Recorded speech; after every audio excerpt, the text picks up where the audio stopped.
আলোচিত ইসলামিক বক্তা আবু তোহা মোহাম্মদ আদনান ও সাবিকুন নাহার সারার দাম্পত্য জীবনের ইতি ঘটেছে।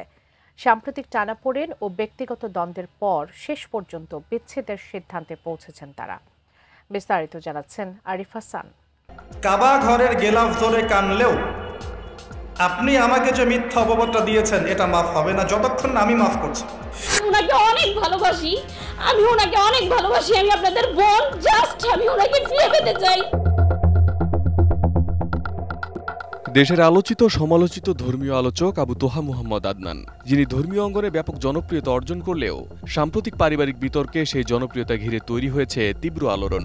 আপনি আমাকে যে মিথ্যা অপবাদটা দিয়েছেন এটা মাফ হবে না যতক্ষণ। চলতি অক্টোবরের শুরুতে স্ত্রী সাবিকুন নাহার সারা প্রথমবারের মতো স্বামী তোহার বিরুদ্ধে গুরুতর অভিযোগ তোলেন। তার দাবি, তোহা তার প্রাক্তন প্রেমিকা ও বর্তমানে বিমানবালা জারিন জাবিনের সঙ্গে পরকীয়ায় জড়িত। পাশাপাশি তোহার প্রতিষ্ঠানে ফ্রি মিক্সিং এর অভিযোগ তোলেন তিনি। যদিও এসব অভিযোগের জন্য পরবর্তীতে তিনি ভুল স্বীকার করে প্রকাশ্যে ক্ষমা চান, তবুও কিছুদিন পর আবারও একই অভিযোগ তোলেন সাবিকুন নাহার সারা। অন্যদিকে আবু তোহা মোহাম্মদ আদনান তার স্ত্রীর সব অভিযোগ স্পষ্টভাবে অস্বীকার করেন। এমনকি আল্লাহর নামে কসম করে তিনি বলেন, হে আমার জাতি, শুধু এতটুকু বলতে চাই, আরশের মালিকের কসম, আমাকে গুছিয়ে একের পর এক মিথ্যা অপবাদ দেওয়া হয়েছে। কাবার রবের শপথ, আমি জিনাকার নই। মুহাম্মদের রবের কসম, আমি ব্যভিচারী নই। যার হাতে আমার প্রাণ, তার কসম, যেসব অভিযোগ আমার বিরুদ্ধে তোলা হয়েছে আমি সেগুলো থেকে সম্পূর্ণ মুক্ত। আমার কোনো পরনারীর সঙ্গে কোনো হারাম সম্পর্ক নেই। কাবা ঘরের গেলাফ ধরে কানলেও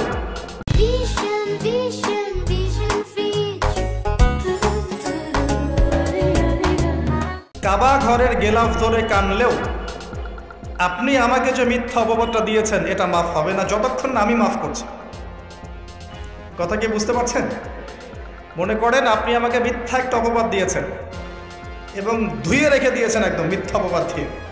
যতক্ষণ আমি আপনাকে মাফ না করছি, কাবা ঘরে গিয়ে গেলাফ ধরে কান্নাকাটি করলেও এই পাপ মাফ হবে না ইনশাআল্লাহ। এই অবস্থায় মৌত হলে কি হবে? পরকালে দেখবেন আমি দাঁড়িয়ে আছি আপনার জন্য। আপনার হিসেব হচ্ছে, হিসেব শেষ। আপনি সালাত, সওম, হজ জাকাতের নেকি নিয়ে উঠেছেন, কিন্তু দেখছেন আমি দাঁড়িয়ে আছি, আমার মতো আরও 10 জন দাঁড়িয়ে আছে। ওই 10 জনকে আপনি গালি দিয়েছিলেন, অপবাদ দিয়েছিলেন, তাদের গীবত করেছিলেন, তাদের সম্পদ ও সম্মানের হানি করেছিলেন। এখন কিয়ামতের মাঠে আপনার নেকি দিয়ে এই ঋণ শোধ করতে হবে, অন্য কোনো অপশন নাই।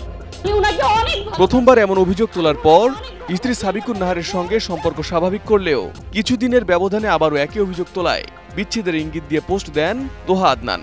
অবশেষে সেই তালাকের প্রক্রিয়া সম্পূর্ণ হয়েছে বলে নিশ্চিত করা হয়েছে। মঙ্গলবার ধর্মভিত্তিক ফেসবুক পেজ আলোর পথের এক স্ট্যাটাসে জানানো হয়, মুহতারাম আবু তোহা মোহাম্মদ আদনানের পারিবারিক বিষয়টি বরেণ্য উলামায়ে কেরামদের মাশওয়ারা ও তত্ত্বাবধানে সমাধান হয়েছে আলহামদুলিল্লাহ। তার প্রাক্তন স্ত্রী সাবিকুন নাহার সারাকে খোলা তালাকের প্রস্তাবনা দেওয়া হলে তিনি তা গ্রহণ করেন। দেনমোহর বিয়ের পরেই পরিশোধ করা হয়েছিল। উভয় পক্ষের দেনা পাওনা ও সন্তান সংক্রান্ত বিষয়গুলো আলেমদের নির্ধারিত সময়সীমা ও পরামর্শ অনুযায়ী পারিবারিক সম্মতিতে সমাধান করা হয়েছে। বর্তমানে তাদের মধ্যে কোনো বৈবাহিক সম্পর্ক নেই। আল্লাহ পাক শুধু পরম করুণাময় অসীম দয়ালুই নন, বরং তিনি হচ্ছেন ন্যায় বিচারক।